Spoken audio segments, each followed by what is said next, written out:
بسم الله الرحمن الرحیم. السلام علیکم ورحمت الله وبرکاتو. قدرمنو، زیم ستاسو دعاګانو محتاج محمد داود عابد او په دغه پروګرامونو کې د څو ورځو راسې د والدینو د حق په اړه او د هغې سره د ښه سلوک په اړه خبرې اترې روانې وې. محترمو، څو ورځو راسې ما د والدینو د حق په اړه او دغه شان د هغې سره د ښه سلوک په اړه تاسو سره څه خبرې اترې وکړې. ممکن ده چې دغه نننی پروګرام د دغه موضوع اخیری پروګرام شي. محترمو، والدین د اولاد دپاره یو ډیر اهم صنف دی. دا یو ډیر اهم اړخ دی چې اولاد د دې خیال وساتي، د دې حقوق پوره کړي، دغې سره سره د دې سره ښه سلوک وکړي. کومو خلکو چې په خپل زړه کې د والدین دپاره قدر او عزت پیدا کړی دی، الله پاک دغه خلکه په دنیا او په آخرت باندې خات کړي دي. او کوم خلک چې د خپل مور پلار نافرمانی کوي، نو الله پاک هغې ته په دنیا کې هم سزا ورکړې ده او په آخرت کې هم رب العالمین هغې ته سزا ورکړې ده. علامه ذهبي صاحب رحمت الله علیه کتاب د الکبائر یو ډېر عجیبه واقعه ذکر کړې ده. فرمایي چې یو ځوان د رسول الله صلی الله علیه وسلم په زمانه کې و چې هغه ډېر زیات عبادت ګزار و، ډېر منځګزار و، روجې به یې نیوې او دغه شان په نیکو اعمالو کې به ډېر زیات محنت کو، صدقې به یې ورکولې. یو ځل دی بیمار شو او دا بیماري ډېره زیاته سخته شوه. د ده بیبي د رسول الله صلی الله علیه وسلم په خدمت کې حاضره شوه. عرض یې وکړې، د الله پیغمبره، زما خاوند د زنکدن په حالت کې دی، زما اراده دا ده چې زه تاسو د هغې خواله بوزم، تاسو د هغې د حال احوال نه خبر کم. رسول الله صلی الله علیه وسلم حضرت بلال، حضرت عمار او حضرت صہیب رضی الله تعالی عنهم ته حکم وکړ چې تاسو لاړ شئ او دا انسان بیمار دی، زنکدنې دی، نو تاسو هغه ته د شهادت د کلمې تلقین وکړئ. تلقین دا وي چې تاسو د هغه په مخ کې د شهادت کلمه لولې، ممکن ده چې الله پاک هغه ته هم توفیق ورکړي. کله چې دی هلته لاړل او هغه سره کېناستل، نو دا د هغه اخري وخت و. دی ورته د کلمې تلقین شروع کو، خو په کلمه باندې د هغه ژبه نه چلیده، یعنی کلمې شهادت هغه نه شوه ویلی. دی واپس رسول الله صلی الله علیه وسلم پسې خبر راولیږه چې یاره جی دی خو کلمې شهادت نشي ویلی. رسول الله صلی الله علیه وسلم پوښتنه وکړه چې آیا د ده په والدینو کې څوک ژوندي شته؟ هغې ورته ووایي چې یاره جی پلار خو یې وفات شوي دی، خو یو بوډۍ مور یې ژوندی ده. نبی کریم صلی الله علیه وسلم د دغه ځوان مور پسې یو کس ولیږه او دې کس ته یې ووایي چې دې مور ته ته دا خبره وکړه، که ته راتلی شي نو رسول الله صلی الله علیه وسلم دې غواړي راشه، که نشي راتلی نو ته دغلته پاتې شه، رسول الله صلی الله علیه وسلم به ستا خواته راشي. کله چې هغه کس دی بوډۍ ښځې ته ورغی او د پیغمبر علیهم الصلوات والتسلیمات خبرې ورته وکړه، نو هغې ووایي چې زما مور او پلار دی په نبی علیه السلام قربان شي، زه به د دې مجلس ته ورځم. هغې خپل امسا راواغشته او د پیغمبر علیهم الصلوات والتسلیمات مجلس ته حاضره شوه. نبی علیه السلام ورته ارشاد وفرمایه چې رښتیا ووایه، ځکه که چېرې تا دروغ وي نو ما ته به الله پاک وحی وکړي، کیف کان حال ولدک، ستا د دغه بچي څنګه حالو، یعنی دی څنګه سړی و. دی ورته یا رسول الله کثیر الصلاه، ای د الله پیغمبر ډېر منځګزار و، کثیر الصیام ډېر روژهدار و، کثیر الصدقه ډېرې صدقې به یې ورکولې. پیغمبر علیهم الصلوات والتسلیمات تی دوباره پوښتنه وکړه چې تا سره یې رویه څنګه وه. دی ورته وایي چې زه خو ورنه ډېره سخته خفه یم. نبی علیه السلام پوښتنه وکړه ولې؟ دی ورته یا رسول الله کان یوسر علی زوجته و یعصینی، ای د الله پیغمبره خپلې ښځې له به په ما باندې ترجیح ورکول او زما به نافرمانی کوله. رسول الله صلی الله علیه وسلم ارشاد وفرمایه، د دې ځوان د مور ناراضتیا او خفګان دا د ده ژبه د کلمې شهادت نه بنده کړې ده، یعنی د ده دا مور د ده نه خفه ده، نو د زنکدن په وخت کې د ده دا ژبه د مور د خفګان د وجې نه د کلمې شهادت نه بنده شوې ده. د مور پلار به قدر نه کو، مور ته خفه ده، ځکه دا دی چې مریم نو ژبې له کلمه د شهادت نه راځي. بیا رسول الله صلی الله علیه وسلم حضرت بلال ته حکم وکړو، ای بلال لاړ شه او مال ډېر لرګي راجمع کړه. دا نبی علیه السلام یو نفسیاتي تدبیر جوړو دې دپاره چې په څه طریقه دا مور د ده نه راضي شي او ده ته معافي وکړي.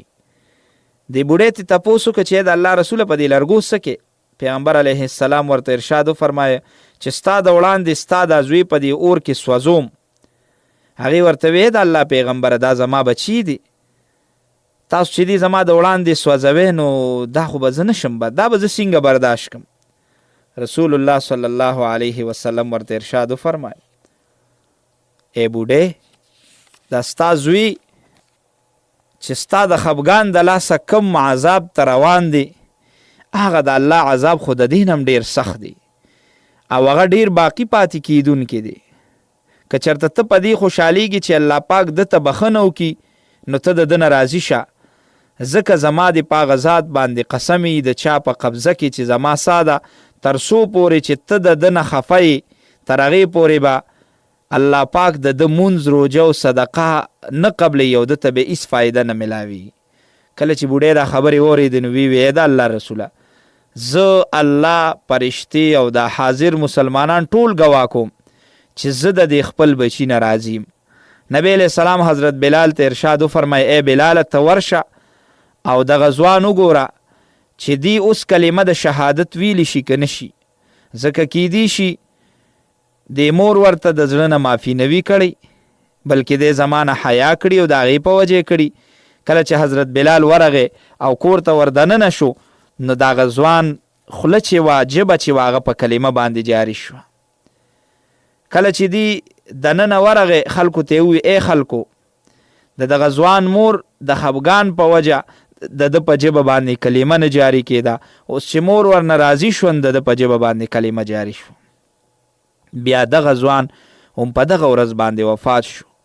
نبی کریم صلی الله علیه وسلم د ته راغی د ده غسل او کفن ورکولو حکم یې وکړه چې ده ته غسل ورکې کفن درکې. بیا د جنازې مونځ یې ورباندې وکړو او د دفن کولو په وخت رسول الله صلی الله علیه وسلم د قبر په یو اړخ باندې ودرېده او دا تقریر یې ارشاد وفرمایي وی ای د مهاجرینو او انصارو ډلې څوک چې خپلې ښځې ته په مور باندې ترجیح ورکوي نو په هغه باندې د رب العالمین فرشتو او د ټولو خلکو لعنت دی. الله پاک نه د دې انسان نفلی عبادت قبلی او نه فرضي عبادت قبلی، تر دې چې الله پاک ته توبه وباسي او د خپلې مور سره احسان وکړي او دا مور ته راضي شي نو بیا به یې دغه فرضي او نفلی عبادات قبلیږي. ځکه د الله رضا او خوشحالي د مور او پلار په رضا او په خوشحالۍ کې ده او د الله خفګان د مور او پلار په خفګان کې دی.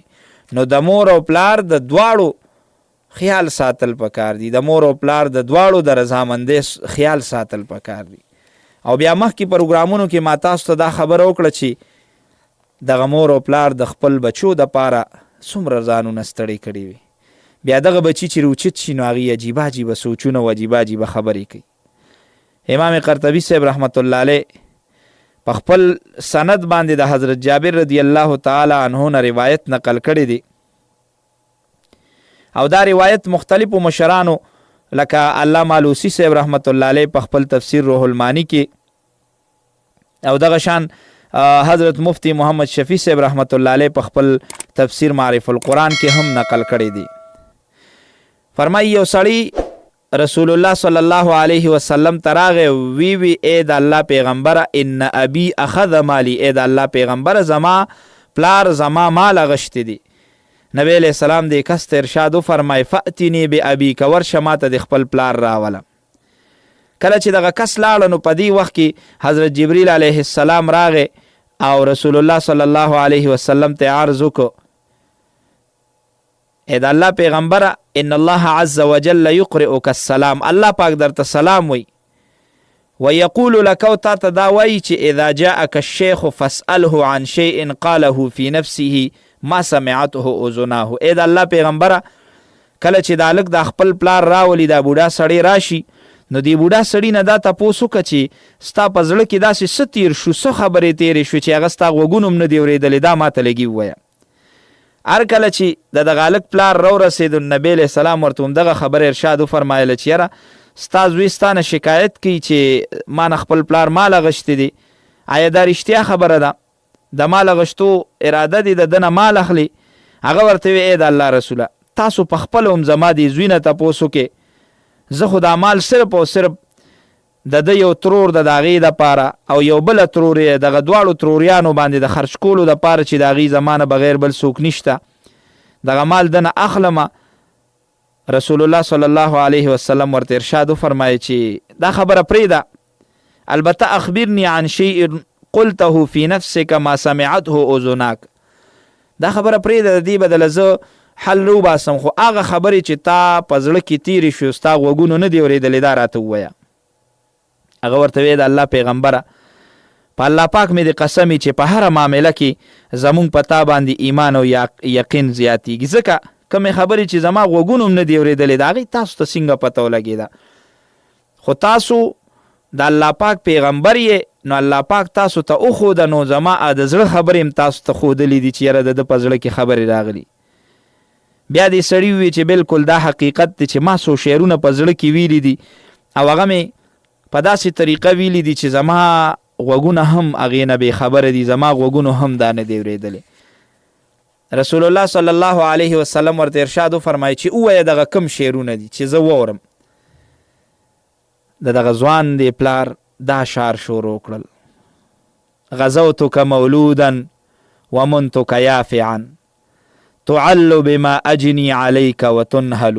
ای زویا ما تا ته ډېر په ورکوټوالي باندې غذا درکړه، خوراک مې درکه او د ځوانېدو نه وروستو مې ستا ذمواري واغشته، ستا ټول خوراک او څښاک ولې دا زما د ګټې نه و. اذا لیلة ضافتک بالسقم لم ابت بسقمک الا ساهرا اتململ. کله به چې د شپې در باندې څه بیماري راله نو ستا د بیمارۍ په وجه به زه ټوله شپه ویښوم او په ناقرارۍ به مې شپه تېروله. کأني انا المتروق دونک بالذي طرقت به دوني فعیني تهمل. گویا چې ستا په ځای زه بیمار یم ته نه او د دې د وجې به ټوله شپه زه جړېدم. تخاف الرداء نفسي عليك وإنها لتعلم ان الموت وقت مؤجل. زما زړه به ستا د هلاکت او مرګ د وجې نه یریده، حالان کې زه پوهېدم چې د مرګ یوه ورځ ټاکلې شوې ده، د هغې نه مخکې انسان نشي مړ کېدی، نه ترې مخکې کېدی شي او نه ترې وروسته کېدی شي. فلما بلغت السن والغایة التي الیها مدا ما كنت فیک اؤمل. بیا کله چې ته ورسېدې هغه عمر ته او هغه حد ته د کوم چې ما تا نه ارزو لرله، د کوم چې ما امید لره چې زما دا زوی به یو ورځ غټ شي. جعلت جزائي غلظة وفزازة كأنك أنت المنعم المتفضل. نو تا ماله د هغې په بدله کې سختی او سخت کلامي راکړه، داسې معلومیږي گویا چې تا په ما احسان کړی دی او ما در باندې هیڅ احسان نه دی کړی. فلیتک اذ لم ترع حق ابوتی فعلت کما الجار المساقب یفعل. کاش چې کله تا زما د پلارولۍ حق نشو ادا کولی نو کم از کم دومره خو به دې را سره کړي لکه څنګه چې یو شریف ګاونډي د چا سره کوي. فاولیتنی حق الجوار ولم تکن علی بمال دون مالک تبخلو. دومره خو به دې کړي چې یو ګاونډي عمره حق خو به دې را کړی او زما په مال کې به دې زما سره ګورې بخل نه کو. رسول الله صلی الله علیه وسلم د دغه پلار د دغه اشعار اورېدو سره دا غزوان گریوان اونیو ورته فرمایل انت و مالک لابیک. ته او ستا مال دا ستا د پلار دی. د دې نه پته لګي چې که چېرته والدین محتاجه وي او د هغې د خوراک بله څه ذریعه نه وي نو د بچي د مال نه د هغه د اجازت نه بغیر هم خوراک کولی شي. محترمو دغه واقعه کې زمونږ او ستاسو دپاره ډېر لوی سبق دی. رسول الله صلی الله علیه وسلم دغه ځوان په دې خبره پوه که چې ته د خپل پلار نه هېڅ قسمه ګیله نشي کولی، بلکې دغه مال او ته دا دواړه ستا د پلار دي.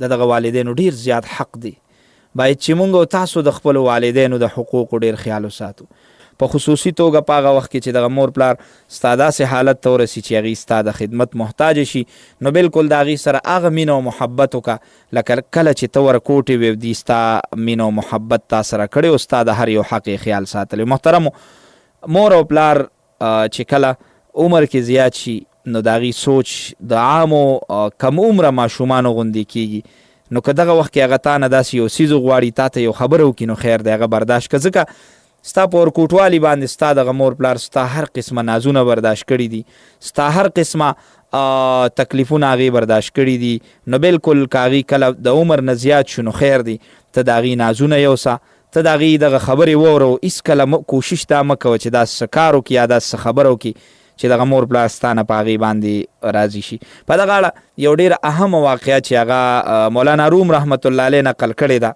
هغه تاسو ته مخې ته راوړم. مولانا روم رحمت الله علیه لیکلي ویل یو کس خپل بوډا پلار سره په کور کې ناست و، په دې کې یو کارغه راغی او مخامخ په دیوال باندې کېناست. دې پلار د دې زوی نه پوښتنه وکړه چې بچي دا پورې په دیوال دا تور چې ناست دی دا څه شی دی؟ ده ورته وی پلاره دا کارغه دی. یو منټ پس بیا دی پلار دی بچی نه پوښتنه وکړي بچی دا دیوال باندې دا تور څه ښکاري؟ ده ورته وی پلاره کارغه دی. څه وخت پس بیا ورنه دغه پلار پوښتنه وکړه نو دې زوی ورته لږ په سخته لهجه باندې وویل چې یاره ړوند خو نه خو کارغه دی که نه. څه وخت پس بیا دغه پلار ته پوښتنه وکړه چې بچی دا پورې په دې دیوال دا تور څه ښکاري؟ نو دا زوی نور هم سخت غوسه شو، ډېر په سخته لهجه کې ورته ووی چې یو خو ته د سره پوهېږې نه، څو پیرې مې درته دا ووی چې دا کارغه دی دا کارغه دی دا کارغه دی، نو ته ولې نه پوهېږي؟ دې پلار ورته وی بچي دا کارغه چې څنګه دغلته ناست دی او څنګه راغی او کېناسته نو ما وپېژنده چې دا کارغه دی، خو ما ته دغه وخت کې ستا د وړوکوالي یو واقعه را یاده شوه چې کله ته ورکوټې وې او همدې ځای کې ما سره ناست وې، دا کوم ځای کې زه تا سره ناست یم، دقه شان یو کارغه راغی او په دغه مخامخ دیوال باندې کېناسته، نو تا د هغې باره کې ما نه پوښتنه وکړه چې پلاره د دیوال باندې مخامخ دا تور څه شی دی؟ ما درته جواب درکړه چې بچیه دا کارغه دی. او د ډېرې مینې نه مې ستا خوله م ښکل کړه، تا بیا پوښتنه وکړه، ما بیا هم دغه شان د مینې جواب درکو، ما بیا هم په خوله باندې ښکل کړې. دغه شان تا ما نه په لږ وخت کې ما شمارلی 25 کرته تا ما نه دا پوښتنه وکړه او په هره پیره به ما ته ښکل کړې او ما به تا ته ووایي چې بچې دا کارغه دی. ما به تا سره دومره مینه کول او دومره په مینه به مې تاله جواب درکو، خو نن ما ستا نه صرف 4 پیرې پوښتنه وکړه، ته دومره سخت غوسه شوې، تا دومره په سخته لهجه ما ته خبرې وکړې، حالن کې ما ته معلومه وه چې دا کارغه دی، خو صرف ستا رویه او اخلاق مې کتل چې په تا کې څومره برداشت دی او په دې اورېدو سره ته دومره سخت غوسه شوې چې تا زه ملامته کړم، ما ته دې سختې خبرې وکړې. نو بچي دا ما پیژنده، خو ما صرف او صرف ستا امتحان اغوښته. محترمو بچو سره والدینو د دین هم زیات مینه او محبت کړي. د بچي د خولې هغه ماتې ګوډې خبرې مور او پلار ته ډېرې زیاتې خوښې وي. نو ته چې یو کار کې نو مور او پلار سره مشوره کوه، د مور او پلار د اجازت نه بغیر څه کار مه کوه، ځکه دغه مور او پلار به ستا دپاره ښه خبر لټوي، ښه سوچ به کوي. یو نیک کارم چې ته کې خیر دی د مور او پلار سره مشوره کوو، د هغې په اجازت باندې کوه. علماو د یو داسې کس واقعا هم نقل کړی چې ډېر زیات نیک انسان و، یو ځل حج لتله اراده وکړه، مور ورته وی بچي حج لمزه زما د خدمت بل څوک نشته، ما ته به تکلیف وي چې ته کله حج له لاړ شي، بلکه الله به لاړ شي خیر دی. خو ده د مور خبره ونه منله، بغیر د مور د اجازت نه حج له روان شو. سفر یې کو، یو شپې په جومات کې چرته راله په لاره باندې او د شپې ولاړو تهجد یې کول، نفل یې کول. د خدای شان ته ګوره چې دغه جومات سره خوا کې یو کور و چې هغه کور ته غله ورلل د غلا دپاره. کله چې اغلو باندې د کور خلک راویښ شو نو د غل د جومات په طرف باندې رامنډه کړه، خلکو هم د پسې رامنډې کړې. غل د جومات په یو دروازه راننوته او په بله دروازه ووته. خلک چې جومات ته راورسېدل نو وی کتل سړی خو نو خو بل یو سړی په مانځه باندې ولاړ دی. دغه نیک سړی په جومات کې په مانځه باندې ولاړ دی، خلکو چې ولید خلکو وی ښه غلا یې وکړه او ځانم بچ کوي په مانځه باندې. خلکو ورلل او دغه سړی یې ووهه او ورته یې وی غلا دې مو کړه، اوس دې راته د ځان نه زبرګم جوړ که. سخته سزا یې وله ورکړه او ده ورته ډېر سوالونه وکړل چې دا هغه خو چا خبره نه منله. ورته یې وی هسې بانې مه جوړوه. د وخت باچا لی بوته، باچا حکم وکړه چې دې سړي له لاس او خپې وتړئ او په خر باندې سور کې او بازار کې وګرځوئ او دا چغه ورسره ووهئ هذا جزاء السارق، دا د غل سزا ده. دی هم دغه کار وکړه، لاس خپې یې وله وتړل، په خر باندې سور که بازار کې ګرځو، دا چغه به یې واله هذا جزاء السارق، دا د غل سزا ده. د دې خلکو ته وی داسې مه وایئ چې هذا جزاء السارق، دا د غل سزا ده، بلکې داسې ووایئ هذا جزاء من قصد طواف مکة بلا اذن امه، دا د هغه چا سزا ده څوک چې د مور د اجازت نه بغیر حج ته ځي. دا د هغه چا سزا ده څوک چې د مور د اجازت نه بغیر حج ته ځي. دا آواز ورته کوي. خلکو چې دا خبره واورېده د طرف ته متوجه شو، ده ورله قسم ورکړه ګورئ چې زه غل نیم بلکې حج له روان ومه، خو چونکې زما مور زما د خدمت محتاجه وه، بل څوک د خدمت نو، زه د هغې د اجازت نه بغیر د حج دپاره را روان شوی یم او دا د هغې سزا ده چې ما ته میلاویږي. خلکه د هغه په خبره باندې پوه شو، هغه نه یې معافي وغوښته او پرې یې خوسته چې لاړ شه. محترمو، روغ کار به د الله پاک قرآن کی که د دغه مور پلار د ناخوښۍ نه دی بغیر وکړه، یعنې هغې پرې رضا نه او تا وکړه، بیا به خپې وروسته دغه مور پلار دا لوی نعمت به الله پاک د تا نه والي. کوشش وکړه چې په ژوند باندې د دغه مور پلار ډېر زیات قدر وکړي، د دغه مور پلار ډېر زیات احترام وکړي. او هغه قدرمن د چا چې مور پلار وفات شوي دي او هغه ترې ناراضه وفات شوي دي، پکار دی چې د هغې دپاره ختمونه وکړي، د هغې دپاره تلاوتونه وکړي، د هغې دپاره صدقې وکړي او د هغې په طرف یې وروبخي. نو که هغه دینه ناراضه تللی دي ام بم الله پاک د دینه راضي کړي، که هغه ستانه خفه تللی دي نو ام بم الله پاک هغه ستانه خوشحاله کړي. علامه عینی رحمت الله علیه د بخاري په شرحه کې یو حدیث نقل کړی دی. دا د هغه چا دپاره ویم کوم خلکه چې وی یره زما خو مور پلار وفات شوي، که ژوندي ما به ډېر خدمت کړی، زما نه خو خفه تللی دي، زه به اوس څه کوم. نو دا یو علاج درته ښیم. محترمو، تاسو دغه حدیث مبارک ته توجه وکړئ. دا حدیث نقل کړی دی چې کم سړی یو ځل دا دعا ووی او د دې دعا نه وروسته بیا دا ووی چې ای الله د دې ثواب زما مور او پلار ته ورورسې، نو دغه بنده د خپل مور او پلار حق ادا که. او بیا وروسته درې ځل قل هو الله احد صورت وی، درې ځل الحمدلله رب العالمین وی، درې ځل درود شریف وی، نو دا د والدینو فرمان بردار شمارلی کیږي. ا دعا کومه یوه ده؟ نو هغه زه تاسو ته ویم الحمدلله رب العالمین رب السماوات ورب الارض رب العالمين وله الكبرياء في السماوات والأرض وهو العزيز الحكيم لله الحمد رب السماوات ورب الأرض رب العالمين وله العزمة في السماوات والأرض وهو العزيز الحكيم هو الملك رب السماوات ورب الأرض رب العالمين وله النور في السماوات والأرض وهو العزيز الحكيم. محترمو، دا کتابونو لیکلی دي. که دغه الفاظ سړی وي او که دغه نی او په پښتو کې یو سړی د الله پاک صفت بیان کی او تلاوت وکړي او دعا وکړي چې الله د دې ثواب زه خپل مور او پلار ته وربخم، نیک کار وکړي او دا وایي چې الله زه د دې ثواب مور او پلار ته وربخم، نو الله پاک به د دې د مور او پلار د دین راضي کړي او دی به د قیامت په ورځ د مور او پلار په فرمان بردار بندگانو کې شمار شي. محترمو، دغه سومات ګډ الفاظ د والدینو د حقوقو په اړه تر دغه پروګرام پورې مې درته ووي. شاید چې ما نه به په دې کې ډېر کمی کوتاهي شوي، د الله نه هم ډېره معافي غواړم او ستاسو نه هم معذرت کوم. دغه سومات ګډ الفاظ دا قبول کې او کوشش وکړئ چې په دې باندې عمل وکړي. الله پاک دې اول ما ته او بیا تاسو ټولو اورېدونکو ته په دغه څو خبرو باندې د عمل کولو توفیق راکړي. د پروګرام وخت را سره پای ته رسي انشاءالله العزیز. بل پروګرام کې بیا تاسو سره ملاقات کیږي. تر هغه پروګرام ستاسو دعاګان محتاج محمد داود عابد ستاسو نه غواړي اجازه چې هر ځای کې الله مو تل خوشحاله کامیاب او کامران لره. د لوی الله په امان.